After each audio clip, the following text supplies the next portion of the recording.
Un automóvil pasa por el peaje de una ruta a una velocidad constante de 36 km por hora.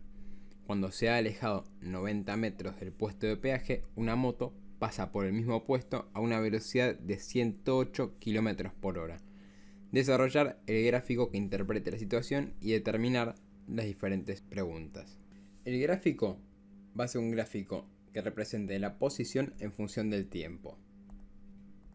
Nuestra posición 0 va a ser el punto de peaje. Si sabemos que el auto lleva una velocidad constante y positiva, en un gráfico de posición en función del tiempo, esta velocidad se va a representar como una recta ascendente. La moto pasa a un determinado tiempo después por el mismo punto de peaje. Este determinado tiempo que tarda la moto en pasar por el peaje es el tiempo que tarda el auto en llegar a los 90 metros. Entonces, cuando el auto se encuentra a 90 metros, la moto comienza su recorrido. La velocidad de la moto es mayor que la velocidad del auto. Por eso sabemos que su pendiente va a ser aún mayor que la que tenía el auto. Y como la moto tiene una velocidad mayor, va a haber cierto punto en un determinado tiempo donde la moto alcance el auto. Esta va a ser nuestra posición de encuentro, con su determinado tiempo de encuentro. Una vez que hicimos el análisis gráfico, vamos a proceder a la parte analítica. El punto A nos dice a qué distancia del puesto de peaje se produce el encuentro. En nuestra tabla de datos vamos a ubicar la velocidad de A, la velocidad de B y la variación de posición. Ojo, porque las unidades no son las mismas. Tenemos las velocidades en km por hora y la distancia en metros. Eso después lo vamos a trabajar. Acá tenemos un dibujo con las dos situaciones. En la primera situación tenemos el auto que lleva una velocidad hacia la derecha positiva respecto a nuestro sistema de referencia, que se encuentra a 90 metros del peaje, y la moto que se encuentra en el peaje con una velocidad positiva. En la situación B, en la segunda situación, la moto y el auto se encontraron. En nuestra tabla de datos, en vez de poner delta X, vamos a poner directamente posición inicial de A, para no confundirnos con nuestro delta X final. Esa recordemos que va a ser 90 metros.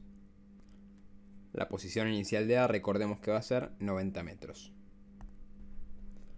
Para la parte A vamos a arrancar escribiendo nuestras ecuaciones de movimiento. Nosotros sabemos la posición final de A va a ser igual a la posición inicial de A más la velocidad inicial de A por el tiempo de encuentro. La posición final de la moto va a ser igual a la posición inicial de la moto más la velocidad de la moto por el tiempo de encuentro. Sabemos que la posición final de la moto va a ser igual a la posición final del auto y va a ser igual a una posición final de encuentro. Entonces podemos igualar nuestras ecuaciones a una única posición de encuentro. Tenemos un sistema con dos ecuaciones y únicamente dos incógnitas: el tiempo de encuentro y la posición final de encuentro, porque nuestras posiciones iniciales son dato y nuestras velocidades son dato. Igualamos nuestra posición de encuentro, recordemos que esto es igual a la posición de encuentro y que esto es igual a la posición de encuentro. Y despejamos nuestro tiempo de encuentro, igual que en el ejercicio anterior. Nos va a quedar la posición inicial de A menos la posición inicial de la moto, va a ser igual a la velocidad de la moto por el tiempo de encuentro menos la velocidad del auto por el tiempo de encuentro. Sacamos como factor común tiempo de encuentro y nos queda tiempo de encuentro por la velocidad de la moto menos la velocidad del auto. Esto es igualado a la posición inicial del auto menos la posición inicial de la moto. Despejamos tiempo de encuentro y únicamente nos queda reemplazar por los valores.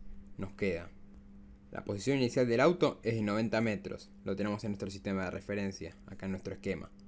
La posición inicial de la moto es 0 metros, porque en el 0 está nuestro peaje.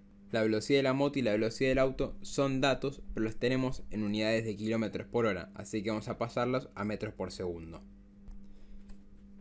Sabemos que para pasar de kilómetros por hora a metros por segundo hay que dividir por 3,6. Entonces nos queda que la velocidad del auto va a ser de 10 metros por segundo y la velocidad de la moto va a ser de 30 metros por segundo. Y ahí obtenemos que el tiempo de encuentro es de 4,5 segundos desde que la moto sale del peaje. La siguiente pregunta nos dice qué distancia recorrió la moto entre el puesto de peaje y el momento en que pasa el automóvil. Planteamos nuestra ecuación de movimiento y sabemos que la posición inicial va a ser 0 y que la velocidad por el tiempo nos queda 30 metros por segundo por 4.5 segundos. A 135 metros del peaje es donde la moto alcanzó al auto. El punto C nos dice, si los dos van al mismo lugar a 300 metros del puesto de peaje, ¿cuál llegará primero? Y tenemos que interpretar que si la moto pasó al auto a los 135 metros, va a llegar antes al puesto a 300 metros. El punto D nos dice, después del puesto de control, cuánto tiempo estuvo el automóvil delante de la moto. Este tiempo va a ser todo el tiempo que estuvo el automóvil en recorrer los 90 metros antes de que la moto llegue al peaje, más el tiempo de encuentro, que era de 4,5 segundos. Planteamos nuestra ecuación de movimiento y despejamos tiempo. Tenemos que la posición final del auto sería de 90 metros, la posición inicial del auto sería de 0 metros y la velocidad a la que iba el auto fue siempre de 10 metros por segundo. Entonces el tiempo que tarda el auto en llegar a recorrer los 90 metros es de 9 segundos. A esto hay que sumarle los 4,5 segundos del tiempo de encuentro y nos queda que el tiempo total que esté el auto por delante de la moto es de 13,5 segundos. Ahora podemos completar el gráfico con sus datos.